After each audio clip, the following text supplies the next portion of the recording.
ತುಂಬ ಖುಷಿಯಾಗುತ್ತೆ. ಆವತ್ತು ಸೋಷಿಯಲ್ ಮೀಡಿಯಾಗಳ ಒಂದು ಅಬ್ಬರ ಇರಲಿಲ್ಲ. ಅವತ್ತಿಗೆ ನನ್ನ ವಿಜಯ್ ಪ್ರಸಾದ್ ಮತ್ತು ಅನೂಪ್ ಶಿವಳಿಂಗ ಯೋಗಿಯವರ ಕಾಂಬಿನೇಷನ್ನಲ್ಲಿ ಸಿದ್ಲಿಂಗು ಸಿನಿಮಾದ ಅಷ್ಟು ಹಾಡುಗಳು ದೊಡ್ಡ ಮಟ್ಟದ ಯಶಸ್ಸನ್ನು ಕಂಡಿತ್ತು.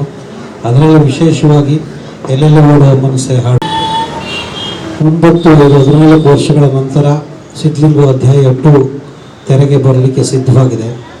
ನಮ್ಮಗಳ ಕೆಲಸವನ್ನು ನಾವು ಈಗಾಗಲೇ ಮುಗಿಸಿದ್ವಿ. ಸೊ ನಿಮ್ಮ ಮುಂದೆ ಮೀಡಿಯಾದ ಮುಖಾಂತರ ಈ ಮೊದಲನೇ ಹಾಡನ್ನು ಬಿಡುಗಡೆ ಮಾಡ್ತಿದ್ವಿ. ನಮ್ಮ ವಿಜಯ್ ಪ್ರಸಾದ್ ಅವರು ಯಾವಾಗಲೂ ಕೂಡ ವಿಶೇಷವಾದ ಒಂದು ಆಲೋಚನಾ ಲಹರಿಯನ್ನು ಹೊಂದಿರತಕ್ಕಂಥವ್ರು. ಹಾಗಾಗಿ ಮಕ್ಕಳನ್ನ ದೇವರ ಸಮಾನ ಅಂತಾರೆ ಅಂತ ದೇವರ ಗುಡಿಯಲ್ಲಿ ಇವತ್ತು ಈ ಹಾಡಿನ ಒಂದು ತುಣುಕುಗಳನ್ನ ನಿಮ್ಮ ಮುಂದೆ ಸಾದರಪಡಿಸ್ತಿದ್ದಾರೆ, ಬಿಡುಗಡೆ ಮಾಡ್ತಿದ್ದಾರೆ. ಸೊ ಈ ಮುಖೇನ ನಿರ್ಮಾಪಕರಾದ ಶ್ರೀಹರಿ ಸರ್ಗೆ ಮತ್ತು ರಾಜು ಸರ್ಗೆ ತುಂಬ ಒಳ್ಳೆಯದಾಗಲಿ.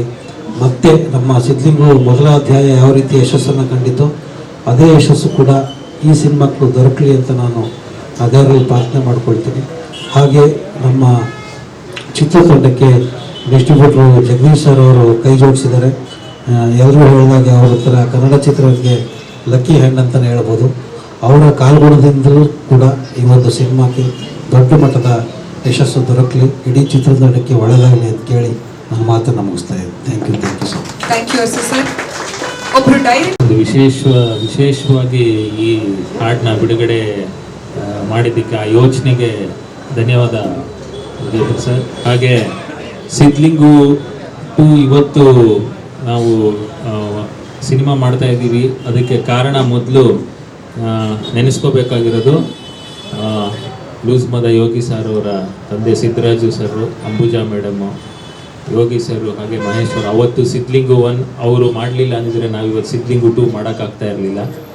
ಅವತ್ತು ನಮಗೆ ಆವಾಗ ಎಲ್ರದ್ದು ಮೊದಲನೇ ಹೆಜ್ಜೆ ಸಿದ್ಲಿಂಗು. ಅದಕ್ಕೆ ತುಂಬ ಬಿಗ್ ಸಪೋರ್ಟಾಗಿ ನಿಂತಿದ್ದು ಯೋಗಿ ಸರ್ ಫ್ಯಾಮಿಲಿಯವರು. ಸೊ ಸದಾ ಅವ್ರಿಗೆ ಯಾವಾಗಲೂ ನಾವು ಋಣಿಯಾಗಿರ್ತೀವಿ.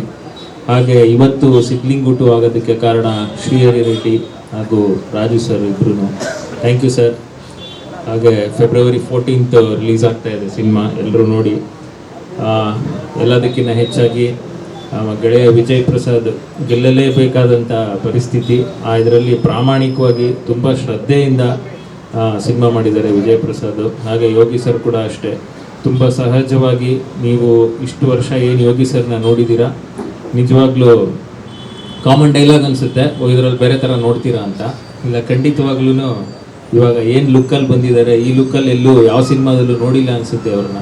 ಸೊ ಹಾಗಾಗಿ ಇದೇ ಥರ ಇರ್ತಾರೆ ಸಿನಿಮಾ ಹಿಡಿಯೋರು. ತುಂಬ ಸಹಜವಾಗಿ, ವಿಶೇಷವಾಗಿ, ವಿಭಿನ್ನವಾಗಿ ಒಂದು ವಿಭಿನ್ನವಾದ ಏನದು ಕಥೆ, ಚಿತ್ರಕಥೆ, ಅವನದೇ ಆದಂಥ ಒಂದು ಶೈಲಿ. ಆ ಶೈಲಿನ ಅಂದರೆ ಯೂಶ್ವಲ್ ಇವಾಗ ತೋತಾಪುರಿ ಆಗಲಿ, ಸಿದ್ಲಿಂಗು ಆಗಲಿ, ನೀರು ದೋಸೆ ಆಗಲಿ ಏನು ನೋಡಿದ್ದೀರಾ, ಅವನ ತನೂ ಇಟ್ಕೊಂಡು ಚಿತ್ರಕಥೆನ ಒಂದು ಕನ್ನಡ ಚಿತ್ರಕಥೆನ ಒಂದು ಬೇರೆ ರೀತಿ ಹೇಳಿದ್ದಾರೆ ವಿಜಯ್ ಪ್ರಸಾದ್. ಸೊ ನಾನಂತೂ ತುಂಬ ಎಂಜಾಯ್ ಮಾಡಿದ್ದೀನಿ ಬ್ಯಾಕ್ಗ್ರೌಂಡ್ ಮ್ಯೂಸಿಕ್ ಮಾಡ್ತಾ. ಇನ್ನು ನಡೀತಾ ಇದೆ background music. February 14th release. ಇನ್ನು ನನ್ನ ಹತ್ರ ಕೆಲಸ ಮಾಡಿಸ್ತಾನೇ ಇದ್ದಾರೆ ಚಿತ್ರತಂಡ. ಸೊ ಹಾಗಾಗಿ ನನಗೆ ಟೆನ್ಷನ್ ಜಾಸ್ತಿ ಇದೆ. ಸಿನಿಮಾ ರಿಲೀಸ್ ಮಾಡಿಕೊಟ್ಟು ತುಂಬ ದಿನ ಆಯಿತು, ಬಟ್ ಸಿನಿಮಾ ರೆಡಿ ಮಾಡಬೇಕು ಅನ್ನೋ ಒಂದು ಟೆನ್ಷನ್ ಇದೆ. ಹಾಗಾಗಿ ನಿಮ್ಮೆಲ್ಲರ ಸಪೋರ್ಟ್ ಬೇಕು. ಹಾಗೆ ಗೆಳೆಯ ಅರ್ಸು ಅಂತಾರೆ ಎಂದಿನಂತೆ ಆವಾಗ ಸಿದ್ಲಿಂಗಿಗೆ ಎಲ್ಲೆಲ್ಲಿ ಓಡುವ ಮನಸ್ಸೆ, ಲವಿನ್ ಮಂಡ್ಯ, ಹಾಗೆ ನಂತು ತುಂಬ ಹಲವಾರು ಹಾಡುಗಳಿಗೆ ಸಾಹಿತ್ಯ ಬರೆದಿದ್ದಾನೆ. ಈ ಸಲಿನೂ ಅಷ್ಟೇ ಮತ್ತೆ ನಮ್ಮ ಕಾಂಬಿನೇಷನ್ನು, ನಾನು ವಿಜಯ್ ಪ್ರಸಾದ್, ಯೋಗಿ ಸರ್, ಅರ್ಸು ಅಂತಾರೆ, ಈ 4 ಜನದ ಕಾಂಬಿನೇಷನ್ ಮತ್ತೆ ಬರ್ತಾ ಇದ್ದೀವಿ. ಹಾಗೆ ಚಿತ್ರದ ತಾರಾ ಬಳಗ, ಸೋನು ಮೇಡಮ್ ಆಗಲಿ, ಆ್ಯಂಟೋನಿ ಸರ್ ಆಗಲಿ, ಮಹಾಂತೇಶ್ ಅವರು ಎಲ್ಲರೂ ತುಂಬ ಚೆನ್ನಾಗಿ ಅಭಿನಯಿಸಿದ್ದಾರೆ. ಎಲ್ಲರೂ ತುಂಬ ನಗಿಸ್ತಾರೆ, ಅಳಿಸ್ತಾರೆ, ಒಂದು ಎನರ್ಜಿ ಕೊಡ್ತಾರೆ. ಫೈಟಲ್ಲಿ ಅದೇ ಬೇರೆ ಥರನೇ ಇದಾಗಿದೆ. ಹಾಗೆ ಒಳ್ಳೆ ಚಿತ್ರ ಇದು. ಹಾಗೆ ನಮಗೆ ಬಿಗ್ ಸಪೋರ್ಟಾಗಿ ನಿಂತಿರೋದು ಜಗದೀಶ್ ಸರ್. ಎಲ್ರಿಗೂ ಗೊತ್ತಿರೋ ಹಾಗೆ ಅವರೊಂಥರ ಲಕ್ಕಿ ಹ್ಯಾಂಡ್ ಇವಾಗ ಡಿಸ್ಟ್ರಿಬ್ಯೂಷನಲ್ಲಿ ನಮ್ಮ ಕನ್ನಡ ಚಿತ್ರರಂಗಕ್ಕೆ. ಅವರು ಈ ಸಿದ್ಲಿಂಗು 2ನ ಡಿಸ್ಟ್ರಿಬ್ಯೂಟ್ ಮಾಡ್ತಿರೋದು ನಮಗೆ ಒಂದು ಬಿಗ್ ಸಪೋರ್ಟಾಗಿ ನಿಂತಿದೆ. ಹಾಗೆ ನಮ್ಮ ಟೆಕ್ನಿಷಿಯನ್ ಪ್ರಸನ್ನ ಸರ್, ಅವರು ಅಷ್ಟೇ ಇಡೀ ಚಿತ್ರನ ತುಂಬ ಚೆನ್ನಾಗಿ ಕಟ್ಕೊಟ್ಟಿದ್ದಾರೆ. So thank you sir. ನಿಮ್ಮದೇ ಆದಂಥ ಒಂದು ಶೈಲಿ ಇದೆ, ಹೀಗೆ ಮುಂದುವರಿಸಿ. Thank you so much. ನಿಮ್ಮೆಲ್ಲರ ಸಪೋರ್ಟ್ ಹೀಗೆ ಇರಲಿ. Thank you sir. ನೀವು ಹೇಳಿದಾಗೆ ಅರಸು ಸರ್ ಬರೆದಿರೋ ಎಲ್ಲ ಹಾಡುಗಳ ಲಿರಿಕ್ಸು, ಸಾಹಿತ್ಯ. ಹೆಚ್ಚಿನ ವಿಡಿಯೋಗಳಿಗೆ ಪ್ರತಿಧ್ವನಿ ಯೂಟ್ಯೂಬ್ ಚಾನೆಲ್ ಸಬ್ಸ್ಕ್ರೈಬ್ ಮಾಡಿ, ಬೆಲ್ ಐಕಾನ್ ಕ್ಲಿಕ್ ಮಾಡಿ.